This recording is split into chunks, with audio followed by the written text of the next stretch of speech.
नमस्कार। अगर मैं आपसे पूछूं कि इस दुनिया में सबसे बड़ा क्या है, तो शायद आपका जवाब होगा हाथी, व्हेल मछली, नील नदी, माउंट एवरेस्ट, पैसा। जितनी जबान उतने जवाब। लेकिन अगर आप यही सवाल मुझसे पूछेंगे तो मेरा जवाब होगा भूख। वही भूख जिसकी तलब दुनियादारी से अनजान हजारों बच्चों को किसी शहर के चौराहे पर हाथ फैलाने को मजबूर करती है। वही भूख जिसकी तलब किसी पालतू जानवर को अपने मालिक के इर्द गिर्द घूमकर पूंछ हिलाने पे मजबूर करती है। भूख जो इंसान को हैवान बनने पर मजबूर करती है।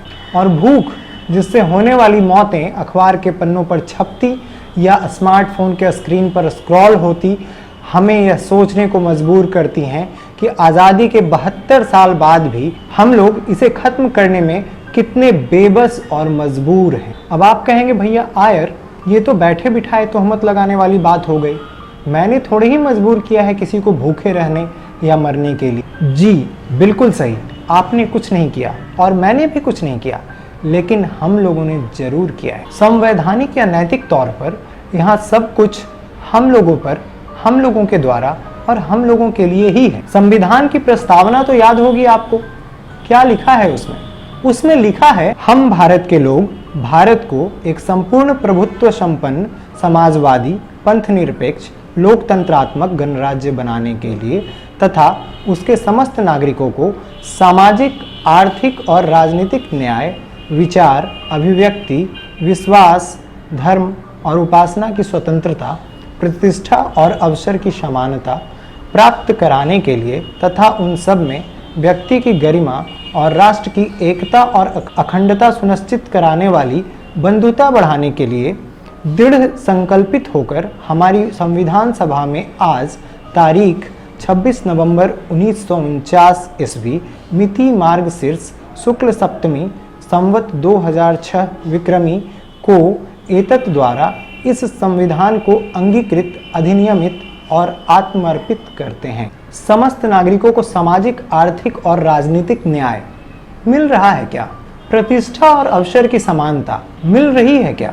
अगर मिल रही होती तो रोज रात के अंधेरे में सड़क के फुटपाथों पर हजारों लोग बेसहारा बेबस पड़े नहीं होते, जो शायद दिन भर रोटी के दो निवाले के लिए आने जाने वाले राहगीरों की आस ताकते रहते हैं। किसी बेटी को अपने बेबस और लाचार पिता को साइकिल पर बैठाकर 1000 किलोमीटर की दूरी तय नहीं करनी पड़ती और किसी शख्स को अपने बच्चे को भूख से बिलखता देखने से पहले फांसी के फंदे पर लटकने की जरूरत नहीं होती। सब कुछ बदल रहा है सिवाय गरीबी और गरीबों की भूख के। दरअसल पिछले 72 सालों से भूख और गरीबी को एक फिक्स डिपॉजिट की तरह जमा किया जाता रहा है, जिसे समय समय पर राजनीतिक पार्टियां और सिनेमा कैश करता आ रहा है। अब आप कहेंगे ये पहला वाला तो जमता है कि राजनीतिक पार्टियां चुनाव के समय भूखमरी और गरीबी को बड़ा मुद्दा बनाकर जनता से वोट मांगती हैं, लेकिन ये सिनेमा को क्यों घुसेड़ रहे हो? वो इसलिए कि सिनेमा इंडस्ट्री ने भूख, गरीबी और सामाजिक व्यवस्था को केंद्र में रखकर सैकड़ों फिल्में बनाई, लेकिन सामाजिक बदलाव लाने में इनकी भूमिका हमेशा संदेहास्पद ही रही। याद कीजिए बिमल राय की 2 बीघा जमीन और सुनील दत्त और नरगिस की मदर इंडिया। लोगों ने चवन्नी अठन्नी जोड़कर बड़े पर्दे पर अपनी भूखमरी और गरीबी देखी होगी। कुछ ने 2-4 दिन खुद को शंभू समझा होगा, कुछ ने 2-4 दिन अपने को बिरजू, फिर बात आई गई हो गई होगी। लेकिन जिन पर फिल्म बनी उनकी वास्तविक जीवन में क्या कोई बदलाव आया? न तो फिल्म बनाने वाले को पता, नहीं हमें। राजेश खन्ना रोटी और अमिताभ बच्चन कुली करके स्टार बने। डैनी बॉयल ने स्लम डॉग मिलीनियर बनाया और कई एकेडमी अवार्ड्स अपने नाम किए। धारावी में रहने वाले बच्चों के लिए कुछ बदला क्या? कुछ भी नहीं। और अच्छे से समझना है तो एक डायलॉग सुनाते हैं, सुनिए। जब तक लड़ेंगे नहीं तब तक छोड़ेंगे नहीं। कुछ याद आया? जी, बात गया जिले के गहलौर घाटी वाले दशरथ मांझी की हो रही है। 22 साल तक पहाड़ काटकर रास्ता बनाने वाले बाबा दशरथ मांझी से जब मुख्यमंत्री नीतीश कुमार मिले, उन्होंने अपनी मुख्यमंत्री की कुर्सी पर उन्हें बिठाया। 2007 में उनकी मृत्यु हो गई। फिर 4 साल बाद बिहार सरकार ने उनके द्वारा बनाए गए रास्ते का पक्कीकरण करवाया। 2015 में केतन मेहता ने उनके जीवन के ऊपर फिल्म बनाई मांझी द माउंटेन मैन।